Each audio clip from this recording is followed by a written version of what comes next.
اللہ الرحمن الرحیم یا ایھا الذین آمنوا السلام عزت اور بڑائی جلال اور تکبر اس خداوند قدوس الرحیم الرحیم کو لائق اور زیبا ہے جو تمام جہانوں کا خالق مالک اور رازق ہے۔ انگنت درود و سلام ہو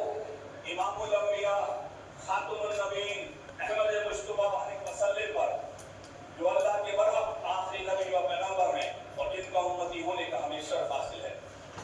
میں سب سے پہلے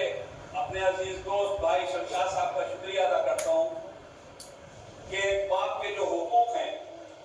ان میں ایک بات اہم اللہ نے ایک ذمہ داری رکھی ہے، اس کے لیے مجھ جیسے کم علم نااہل جتنے بھی یہاں لوگ موجود ہیں ان کی پیر کی دھول کے برابر بھی نہیں ہوں۔ یہ ذمہ داری انہوں نے مجھ جیسے اپنے بھائی کو بخشی، اس کے لیے میں ان کا شکریہ ادا کرتا ہوں اور بارگاہ الہی میں درخواست کرتا ہوں کہ رب کائنات اسے قبول فرمائے، آمین یا رب العالمین۔ صرف ایک بات، اس وقت زیادہ لمبا وقت لینا مناسب نہیں ہے، لیکن میرے بیٹے، اور اگر یہ آواز میری بیٹی تک جا رہی ہے تو اس بیٹی کے لیے خاص ہے۔ ہر چیز کا ایک مقصد ہوتا ہے، ایک آبجیکٹو ہوتا ہے، اور اگر اس مقصد کو دھیان میں رکھ کر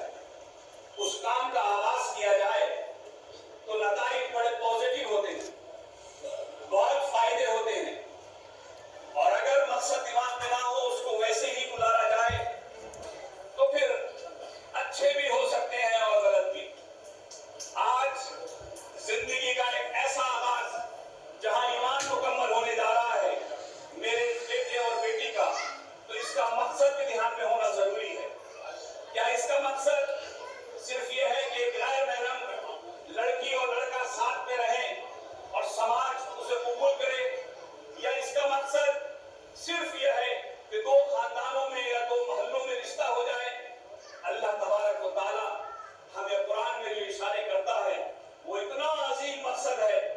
کہ اس کے معنی نہیں بلکہ زندگی کا ہر پہلو بدل جائے اگر میرا یہ بیٹا اور بیٹی اس نیت کے ساتھ اس بارگاہ الہی میں اس کے عرش عظیم کے نیچے اس رات کی تنہائی میں دل سے دعا کریں تو انشاءاللہ آنے والا وقت رحمت اور کرم سے بھرا ہوا ہوگا۔ مقصد کیا ہے؟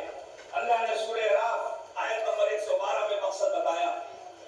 کہ اس دنیا کو جب بنایا تو اس نے ان روحوں کو بھی اس وقت بنا کر کھڑا کیا، اپنے سامنے پیدا کیا اور پیش کیا، اور پھر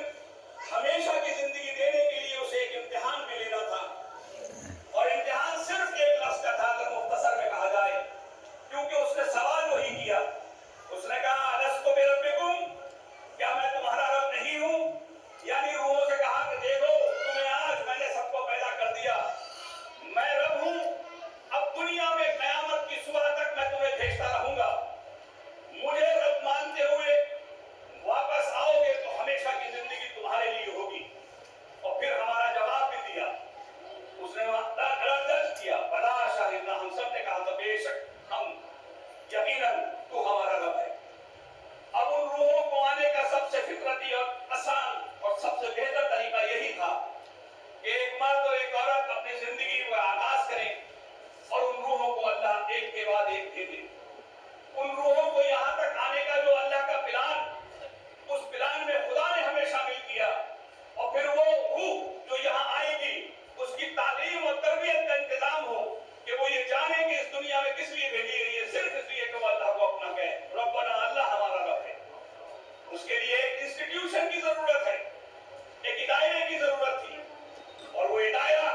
اللہ نے یہ طے کیا کہ ایک مرد اور ایک عورت آپس میں مل کر ادارہ طے کریں گے، اور اس کے لیے کانٹیکٹ کا نام نکاح ہے۔ یعنی آج یہ عہد و پیمان ہو رہا ہے اللہ کے لیے، اپنے رشتے کچھ نہیں ہے، یہ نیت ہونا چاہیے کہ اے اللہ تو نے ہمیں اس وقت پیدا کیا، الحمدللہ تو نے ہمیں زمین پہ بھیجا، الحمدللہ اپنے مشن کا آغاز کرنے کا موقع دیا، یہ بھی اللہ نے دیا، تو الحمدللہ ہم تیار ہیں تیرے اس مشن کے لیے۔ انشاءاللہ تعالی ہماری نیت یہ ہوگی کہ آنے والی روح کو پیدا ہونے سے لے کر اپنے جوان ہونے تک اسے یہ سکھائیں گے کہ یقیناً اللہ ہمارا رب ہے، اور رب کے معنی سکھاتے ہوئے اس کی زندگی گزاریں گے، اور پھر یقیناً وہ ایک دن تیرے ساتھ ہمارے ساتھ سب جنت میں ایک ساتھ ہوں گے۔ یہ آج کا مقصد ہے نکاح کا، اور اللہ نے اسی لیے اس رشتے کو ایسی عظمت دی، ایسی عظمت دی، فرمایا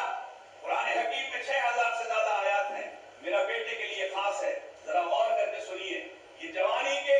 چند لطف کے دن نہیں ہیں, بلکہ 6000 آیات موجود ہیں. اگر کسی آیت کا ایک چھوٹا سا حصہ بھی ہمیں زمین پر گرا ہو یا اس کی کوئی برہنگی کرے, ہمارا دل تڑپ جاتا ہے. ہم اٹھا لیتے ہیں, یہاں تک کہ چوم بھی لیتے ہیں. اللہ نے ابھی جو یہ قبول کے بعد رشتہ بنے گا, خدا نے سورہ روم سورہ نمبر 30 آیت نمبر 31 میں کہا وَمِنْ آيَاتِهِ أَنْ خَلَقَ لَكُم مِّنْ أَنفُسِكُمْ. اللہ کی آیات میں سے یہ ایک آیت ہے کہ اس نے تمہارا